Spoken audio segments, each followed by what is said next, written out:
नमस्कार दोस्तों, स्वागत है आप सभी का एक और न्यू वीडियो में। दोस्तों ये वीडियो बहुत ही ज़्यादा इंपॉर्टेंट और इन्फॉर्मेशनल होने वाली है स्पाइनल कार्ड इंजरी के पेशेंट्स के लिए और ख़ासकर उन लोगों के लिए जिन लोगों को यूरोलॉजी से संबंधित समस्या है, जैसे कि यूरिन का पता ना चलना, यूरिन का कंट्रोल ना होना, यूरिन का इन्फेक्शन होना या इससे संबंधित किसी भी जानकारी के बारे में आपको इस वीडियो में मैं बताने वाला हूँ। तो दोस्तों यहाँ पर जो भी जानकारी मैं आप सब लोगों के साथ में शेयर करने वाला हूँ वो सभी जानकारी मैंने personally spinal cord Indian spinal injury centre में डॉक्टर दिनेश सुमन जी जो कि यूरोलॉजी स्पेशलिस्ट हैं उनके द्वारा सजेस्ट की गई जानकारी के बेस पर देने वाले हैं और उनका बहुत ही अच्छा एक्सपीरियंस है, बहुत ही अच्छा ट्रीटमेंट करते हैं। मैंने आपको बताया था कि उनकी वजह से ही मेरा यूरिन में काफ़ी % कंट्रोल आया है, मैं CIC कर रहा हूँ और अच्छी तरीके से अपनी लाइफ को आगे बढ़ा रहा हूँ। तो एक चीज़ और मैं आप सब लोगों की जानकारी के लिए बताना चाहूँगा कि सर हम सब लोगों की हेल्प के लिए अपना एक यूट्यूब चैनल चलाते हैं जिस चैनल का नाम है SCI ब्लेडर।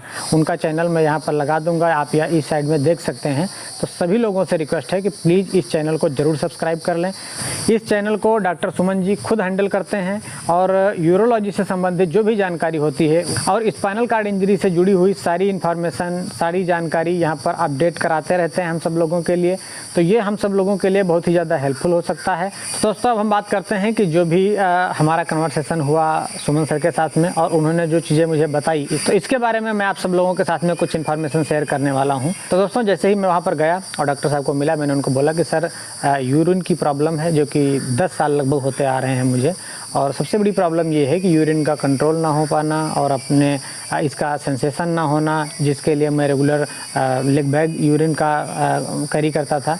तो ये सारी चीज़ें मैंने उनको अच्छी तरीके से बताई और उन्होंने बहुत ही अच्छी तरीके से मेरी सभी रिपोर्ट्स देखी और मेरी प्रॉब्लम को समझा।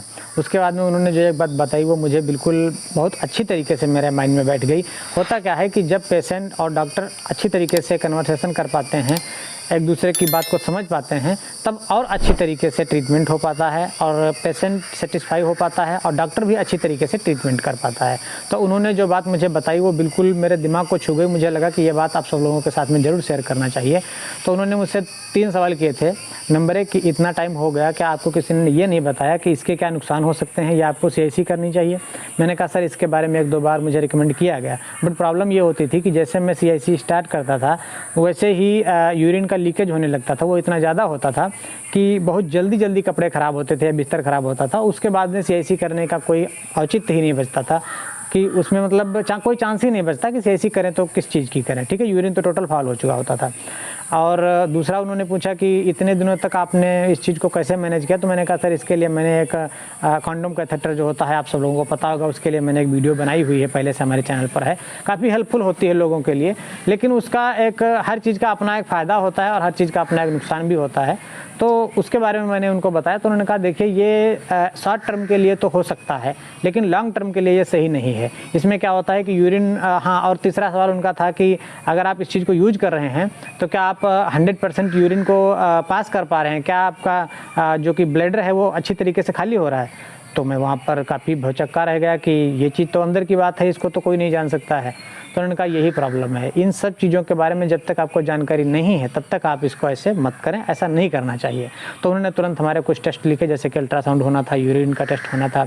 वो सारे टेस्ट हो जाने के बाद में मैं जैसे ही डॉक्टर साहब के पास में गया, उन्होंने मेरी तरफ देखा और मुझे बहुत ही डांटते हुए उन्होंने बताया, बहुत ही साफ दिल के आदमी है, डांटा उन्होंने हमारे भले के लिए कि इतना टाइम हो गया है, आपको इतना तगड़ा इन्फेक्शन फैला हुआ है, आपको किडनी तक इन्फेक्शन पहुँच रहा है, स्वेलिंग आने वाली आ रही है धीरे धीरे, और आप इस चीज़ को बहुत हल्के में ले रहे हैं, ऐसा आपको नहीं करना चाहिए।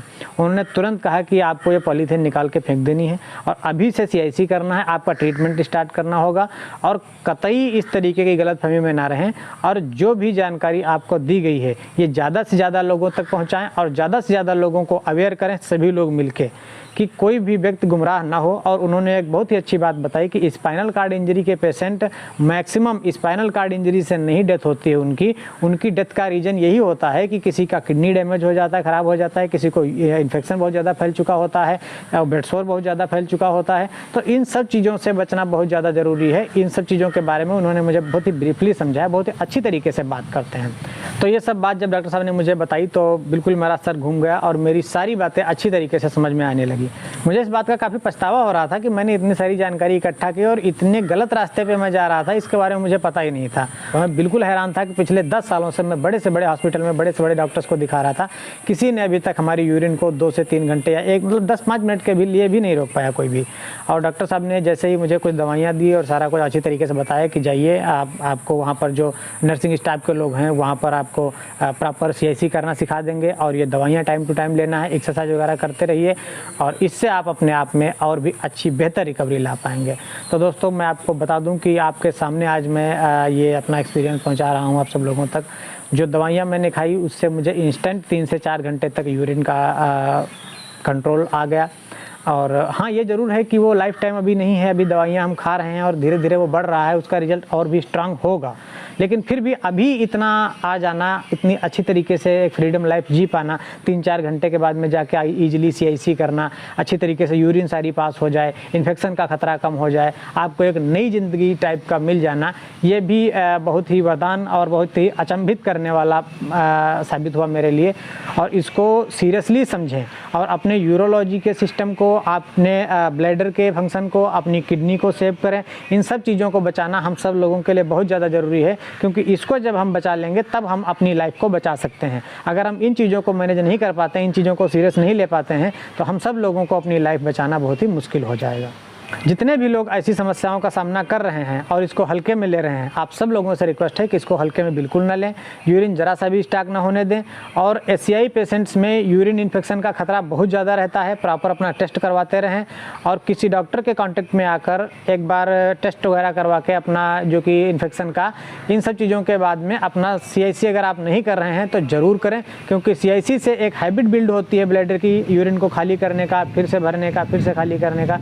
तो बहुत सारी चीज़ें हैं जिन पर हम उतना डिटेल में अभी चर्चा नहीं कर पा रहे हैं, लेकिन मैं ये बात मैं श्योर होकर कह सकता हूं कि ये आपके लिए इम्पॉर्टेंट हो सकता है। आप सभी लोगों को ये ज़रूर करना चाहिए, लेकिन ऐसे खुद से अपने आप ना स्टार्ट करें। किसी डॉक्टर के कांटेक्ट में जाके इसके बारे में सही से जानकारी लेके आप सभी लोग यूरिन मैनेजमेंट को अच्छी तरीके से समझें और इसको करें। लास्ट में हम कुछ सवालों के जवाब दे देते हैं जो सवाल हमसे दोस्तों ने पूछे थे, तो आप सब लोगों के कुछ डाउट्स को मैं क्लियर कर दूं। जो भी स्पाइनल कार्ड इंजरी के पेशेंट हैं वो 6 महीने से 1 साल में अपना UTI urinary tract infection test ज़रूर करवाएं और उसको देखते रहें कि कहीं पर कोई गड़बड़ तो नहीं है। डॉक्टर के संपर्क में रहें, इस चीज़ का खतरा बहुत ज़्यादा रहता है, इसलिए इस चीज़ के प्रति सावधान रहें। तो एक तो ये आपको रेगुलर टेस्ट करवाना है। दूसरा, हमारे कुछ दोस्त पूछते हैं कि CIC कितने टाइम करना चाहिए। तो देखिए, लगभग 200 ग्राम पर हावर, यानी कि 1 घंटे में 200 ग्राम पानी लगभग हम सभी स्पाइनल कार्ड इंजरी के पेशेंट्स को पीना चाहिए और 4 से 5 घंटे के अंदर हम सभी लोगों को CIC करनी चाहिए। अच्छी तरीके से CIC करें, ये आपका हाइजीनिंग होना चाहिए इसका सारा प्रोसेस, किसी प्रकार की गंदगी वगैरह ना हो, इन्फेक्शन वगैरह का खतरा ना रहे। ये 2 चीज़ें आपको बहुत ही अच्छी तरीके से समझना होता है। और लास्ट का एक सवाल जो कि मुझसे काफ़ी लोग पूछते हैं कि दवाइयाँ हर जगह पे नहीं मिल रही हैं। तो दोस्तों, दवाइयाँ अगर नहीं मिल रही हैं तो बहुत सारे ऑनलाइन ऐप आते हैं, वहाँ से आप दवाइयाँ मंगा सकते हैं। और कुछ लोग पूछते हैं कि क्या दवाइयाँ ड्रॉप कर सकते हैं या दवाइयाँ अपने आप स्टार्ट कर सकते हैं। तो मैं उन सब लोगों को रिकमेंड करूँगा कि प्लीज़ दवाइयाँ अपने आप से ना ही स्टार्ट करें और ना ही अपने आप से स्टॉप करें, और वही दवाइयाँ लें जो कि डॉक्टर साहब के द्वारा रिकमेंड की गई होती हैं।